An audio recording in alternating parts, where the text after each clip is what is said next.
بسم اللہ الرحمن الرحیم۔ ناظرین کرام، آپ جانتے ہیں قرآن مجید بھی وحی ہے جس کو وحی جلی کہا جاتا ہے، حدیث رسول کو وحی خفی کہا جاتا ہے۔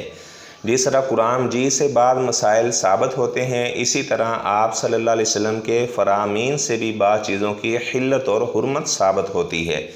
جیسا کہ اب قرآن مجید میں موجود ہے کہ اللہ تبارک و تعالیٰ نے مردار کو حرام کر دیا ہے، جبکہ آپ صلی اللہ علیہ وسلم نے مچھلی کی تخصیص کر دی، اس کو حلال قرار دیا۔ تو یعنی قرآن نے بعض چیزوں کو عام بیان کیا ہے، حدیث نے اس کی تخصیص بیان کر دی ہے۔ اس طرح قرآن نے بعض چیزوں کا ذکر کیا، ان کو حرام قرار دیا ہے، اور بعض ایسی چیزیں ہیں جن کو آپ صلی اللہ علیہ وسلم نے حرام قرار دیا ہے۔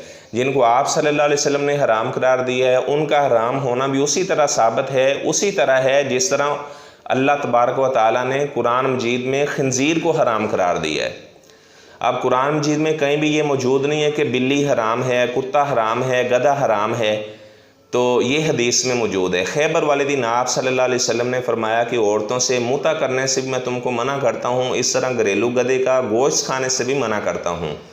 پچھلے دنوں ایک ویڈیو وائرل ہوئی جس میں فیس بک، واٹس ایپ، یوٹیوب پر اس کو اپلوڈ کیا گیا اور کہا گیا کہ اہل الحدیث کے ایک عالم ہیں سید طالب الرحمان شاہ صاحب، انہوں نے یہ فتویٰ دیا ہے گدھا حرام ہے۔ ان کے کلپ کو کاٹ کر وہ چلایا گیا، اس میں ایڈیٹنگ کر جو وہ پوچھنا چاہ رہے تھے وہ منکرین حدیث سے سوال کر رہے ہیں کہ آپ پھر گدھا کیوں نہیں کھاتے، کیونکہ قرآن مجید میں تو گدھے کی حرمت موجود نہیں ہے، وہ تو حدیث میں موجود ہے۔ اب بعض لوگوں نے کیا کیا، یہودیوں والا کام کیا، اس میں ایڈیٹنگ کر کے وہ ان کی باتیں کاٹ دی، جس سے وہ یعنی حدیث رسول کو بھی وہی ثابت کر رہے ہیں کہ جس طرح قرآن وحی ہے، اس طرح بخاری شریف بھی وحی ہے۔ قرآن کو وحی جلی کہا جاتا ہے، حدیث کو وحی خفی کہا جاتا ہے۔ ھذا فعل الیہود ان الیہود کانوا یفعلون ھکذا یکتمون بعض الاحادیث ویبدون بعض الاحادیث۔ یہودی اس طرح کیا کرتے تھے، بعض چیزوں کو جو ان کے حق میں ہوتی اس کو بیان کر دیتے اور جو ان کے خلاف ہوتی اس کو چھپا لیا کرتے تھے۔ تو اس طرح بعض ایسے لوگوں کہتے ہیں کہ قرآن میں ہر چیز موجود ہے، حدیث کو ماننے کی ضرورت نہیں ہے۔ تو بے شمار ایسی چیزیں، آپ تو ایسے نماز بھی نہیں پڑھ سکتے، قرآن مجید میں موجود ہے نماز قائم کرو، وہ کیسے قائم کرنی ہے وہ تو حدیث میں بتایا گیا ہے۔ رکوع کیسے کرنا ہے، رکوع میں کون سی دعائیں پڑھنی ہے، سجدے میں کون سی دعائیں پڑھنی ہے، ہاتھ باندھنے ہیں، اس طرح یہ تو سارا حدیث میں موجود ہے۔ زکوٰۃ ادا کرو، اس کا نصاب کتنا ہے، 10 روپے میں بھی زکوٰۃ دینی ہے، 100 میں بھی زکوٰۃ دینی ہے، 500 میں زکوٰۃ دینی ہے، کتنے اونٹوں میں زکوٰۃ ہے، کتنی چاندی میں، کتنے سونے میں، یہ تو سارا نصاب حدیث میں موجود ہے۔ تو بہرحال گھریلو گدھے کا گوشت یہ اس کو حرام کر دیا گیا، گھریلو گدھا یہ حرام ہے، یہ بخاری شریف میں موجود ہے۔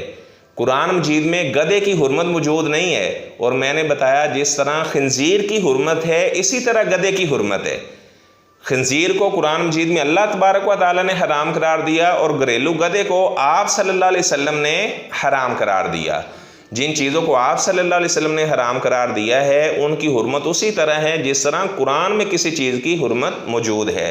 اللہ تبارک و تعالیٰ ایسے لوگوں کو سمجھ عطا فرمائے، ہدایت عطا فرمائے جو علماء حقہ کو بدنام کرنے کی کوشش کرتے ہیں، اور اس طرح ویڈیو میں ایڈیٹنگ کر کے اس میں کٹنگ کر کے عوام کو گمراہ کرنے کی کوشش کرتے ہیں، اور یہ تاثر دینے کی کوشش کرتے ہیں دیکھو جی اہل الحدیث نے گدھے کو حلال قرار دیا ہے۔ آپ ذرا اپنی کتابوں کا تو مطالعہ کریں، تذکرۃ الرشید تو پڑھیں، اس میں دیکھو کیا لکھا ہوا ہے۔ یہ جو کوے اڑتے پھرتے ہیں نا، یہ آپ کے مولوی صاحب نے لکھا ہے کہ یہ حلال ہے، اور آپ اہل الحدیث کو اس بات کا تانا دیتے ہو کہ انہوں نے کہا کہ گدھا حرام ہے۔ تمام اہل الحدیث کا اس بات پر اجماع ہے کہ گدھا حرام ہے، کیونکہ حدیث میں آ گیا، قرآن میں اس کی حرمت موجود نہیں ہے۔ اب جو منکرین حدیث ہیں انہیں چاہیے کہ گدھے کا گوشت بھی کھائیں، کیونکہ قرآن میں تو اس کی حرمت موجود نہیں ہے۔ تو اللہ تبارک و تعالیٰ ایسے لوگوں کو ہدایت عطا فرمائے، جس طرح وہ قرآن کو مانتے ہیں اس طرح سنت کو ماننے کی بھی اللہ ان کو توفیق عطا فرمائے۔ اگر سنت کو نہ مانو گے تو ساری زندگی ٹھوکریں کھاتے پھرو گے، گمراہ رہو گے، کبھی آپ کو ہدایت نہیں مل سکتی۔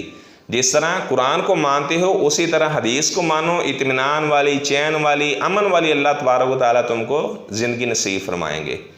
تو ناظرین کرام، آپ نے ابھی تک اگر میرا چینل سبسکرائب نہیں کیا تو میرا چینل ضرور سبسکرائب کریں، تاکہ اس طرح کی مزید ویڈیو سے آپ فائدہ حاصل کر سکیں۔ جزاکم اللہ احسن الجزا فی الدنیا۔